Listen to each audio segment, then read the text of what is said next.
इस चुनाव में वोट करने का मतलब है कि आप कूड़े को रखने या कूड़े को हटाने के लिए वोट कर रहे हैं। लगे रहो केजरीवाल, जैसे 5 साल केजरीवाल, अभी आ गया एमसीडी में भी केजरीवाल। अगर लड़ाई झगड़ा देखना है 5 साल तो केजरीवाल जी की जगह बीजेपी का पार्षद चुन लेना।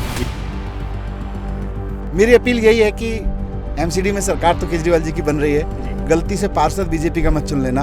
अगले 5 साल बहुत लड़ाई करेगा, काम नहीं होने देगा। तो भैया दिल्ली में फिलहाल सर्दियों का मौसम धीरे धीरे शुरू हुआ है और सर्दियां बढ़नी थोड़ी थोड़ी शुरू हुई हैं।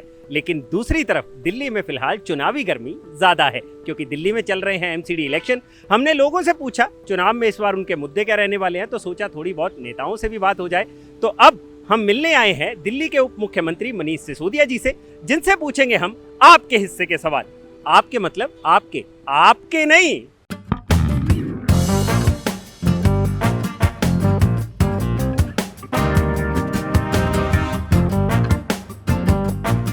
तो हमारे साथ इस वक्त मौजूद हैं आम आदमी पार्टी के नंबर 2 और दिल्ली के डिप्टी सीएम मनीष सिसोदिया जी। तो हमने सोचा अनकट पर इनके साथ बातचीत की जाए।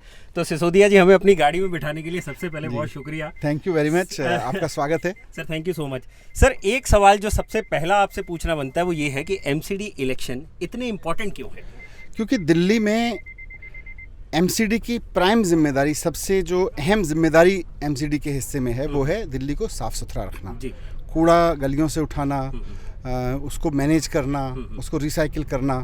लेकिन 15-20 साल से दिल्ली ने देखा है कि दिल्ली की गलियों में कूड़े के ढेर लगे हुए हैं, कूड़े के पहाड़ों का साइज बढ़ता जा रहा है।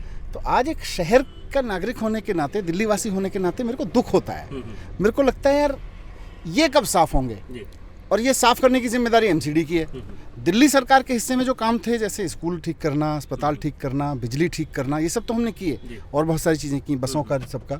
लेकिन एमसीडी की जिम्मेदारी है। तो एमसीडी का चुनाव दिल्ली के लिए इसलिए महत्वपूर्ण है कि जो आदमी दिल्ली का ये ख्वाब देखता है कि मेरा शहर साफ होना चाहिए, मेरी गलियों में कूड़ा नहीं होना चाहिए, गंदगी नहीं होनी चाहिए, उसको आज एमसीडी के चुनाव में इसके लिए वोट करना है। तो आपको ये लगता है कि कूड़ा एक सबसे बड़ा मुद्दा है एमसीडी का? दिल्ली का बहुत बड़ा मुद्दा है जी। देश की राजधानी में 21वीं सदी में जहाँ इतने पढ़े लिखे लोग रह रहे हैं और हम इतने अच्छे स्कूल कॉलेज बनवा रहे हैं, वहाँ से पढ़ लिख के बच्चे और बड़ी बड़ी कंपनियों में काम कर रहे हैं, उनको देखकर शर्म आती है कि उनकी गलियाँ इतनी सड़ी हुई रहती हैं। आज वो सब चाहते हैं कि गलियाँ साफ़ हों, और वो साफ़ करने की जिम्मेदारी एमसीडी की है। इस चुनाव में वोट करने का मतलब है कि आप कूड़े को रखने या कूड़े को हटाने के लिए वोट कर रहे हैं। सर कूड़े के अलावा और 3 कौन से बड़े मुद्दे रहने वाले हैं इस बार आम आदमी पार्टी? मुद्दे तो देखो एमसीडी का, जैसे मैंने कहा, प्राइम रेस्पॉन्सिबिलिटी कूड़ा साफ़ करना है, दिल्ली की साफ़ सफाई है। उसके अलावा ये कूड़े के पहाड़ साफ़ करने हैं।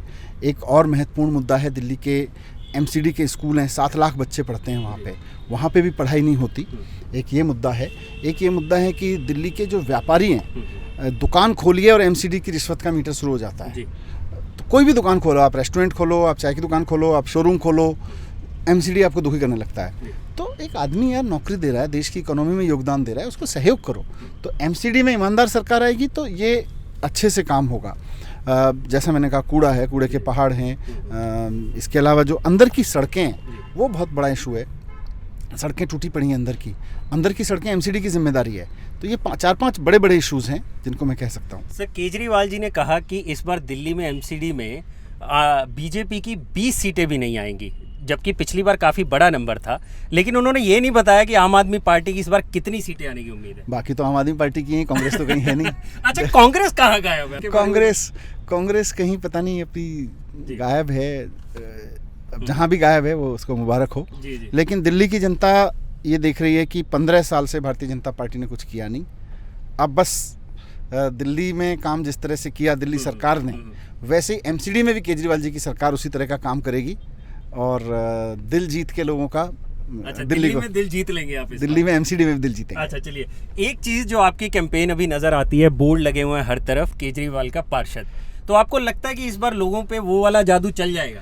केजरीवाल जी की सरकार, केजरीवाल जी का पार्षद, ये इसलिए ज़रूरी है क्योंकि देखो दिल्ली में केजरीवाल जी की सरकार है ही, एमसीडी में केजरीवाल जी की सरकार बनने वाली है। ये भी अब हवाओं में लिखा हुआ है। अच्छा। फ्यूचर में ये हो रहा है, मतलब आपने पूरा तय कर दिया है कि इस बार हो जाएगा। तो वैसे में अगर किसी इलाके में पार्षद भारतीय जनता पार्टी का रह गया तो उस इलाके का पार्षद काम तो रोकेगा और लड़ेगा।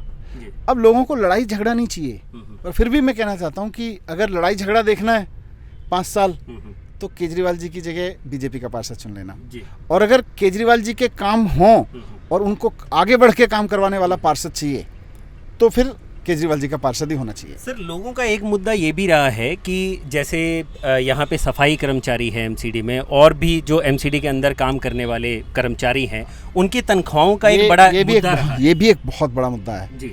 सफाई कर्मचारियों की तनख्वाह नहीं मिलना और उनका शोषण, उनका स्थायी बना के रखना जानबूझ के, ताकि वो डिपेंडेंट रहें, जी जी। उनके अंदर वो कॉन्फिडेंस ना पाए।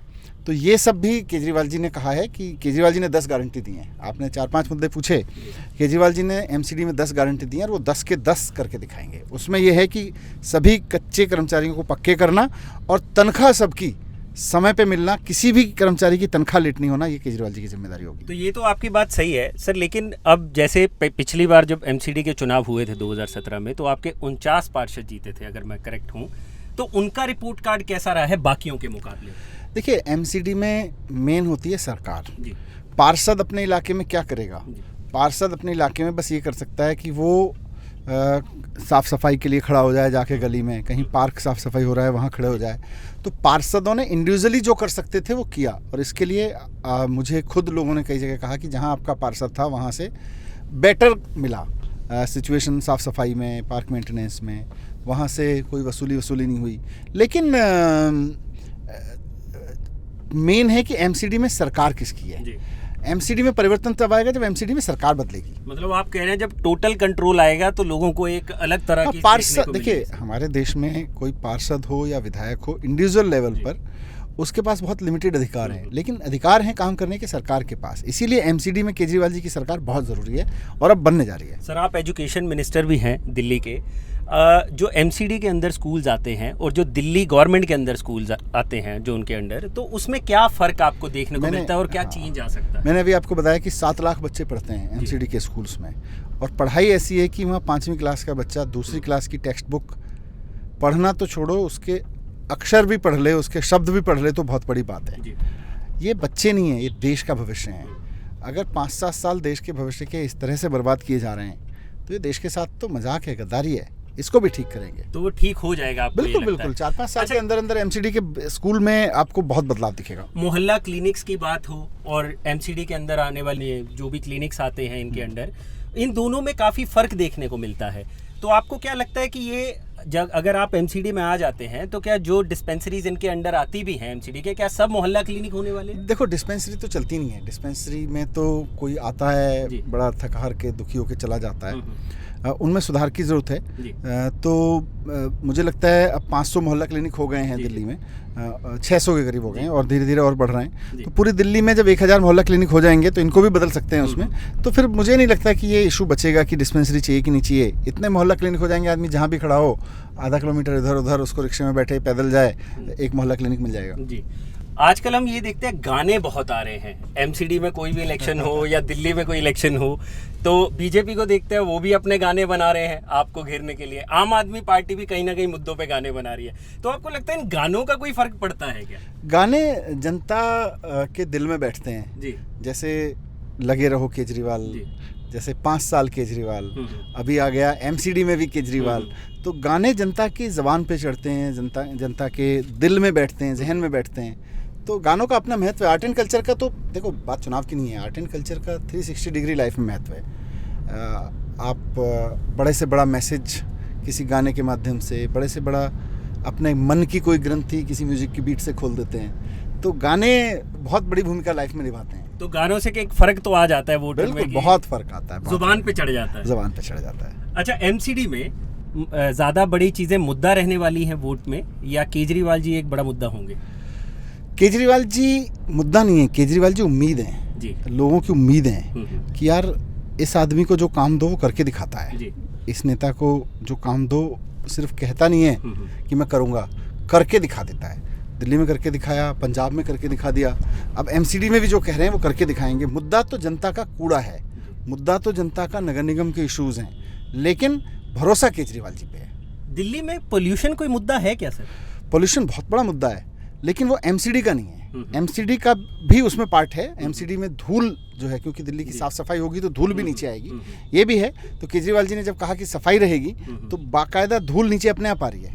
हम कर्मचारियों से मिले दिल्ली एमसीडी के, उनका ये कहना है कि जब वो सफाई करते हैं तो उनकी तबीयत खराब हो जाती है धूल की वजह से, और उनके कैशलेस कार्ड नहीं बनते तो उनको दर दर भटकना पड़ता है। तो इसके लिए कोई प्लान है क्या आपके पास? ये बड़ी शर्मिंदगी की बात है कि एक सफाई कर्मचारी जो 6-8 घंटे धूल को साफ करने के चक्कर में अपने आप को झोंकता है, उसको कैशलेस सुविधा भी नहीं दे रहे हैं। मैं तो कह रहा हूँ उसको मशीन ला के दो ना, बढ़िया वाली, उसके हाथ में मशीन ला के पकड़ाओ, वो बढ़िया गली को साफ करे डिग्निटी के साथ में, बिना धूल उड़े, तो उसके जीवन के लिए भी अच्छा रहे, उसको भी अपना काम थोड़ा डिग्निफाइड लगे। हर एक कर्मचारी के हाथ में एक अच्छी मशीन दी जा सकती है। तो आप ये कह रहे हैं कि डबल इंजन की सरकार होनी चाहिए? नए इंजन की सरकार होनी चाहिए। एमसीडी में आम आदमी पार्टी नया इंजन है। जी, बहुत शुक्रिया सर। तो हमारे साथ ये थे मनीष सिसोदिया जी, इन्होंने बताए एमसीडी के मुद्दे। इनसे बात करके बहुत बढ़िया लगा। अगर आपको ये वीडियो पसंद आया हो इसे लाइक और शेयर जरूर करिएगा, और अनकट को सब्सक्राइब करना मत भूलिएगा। शुक्रिया।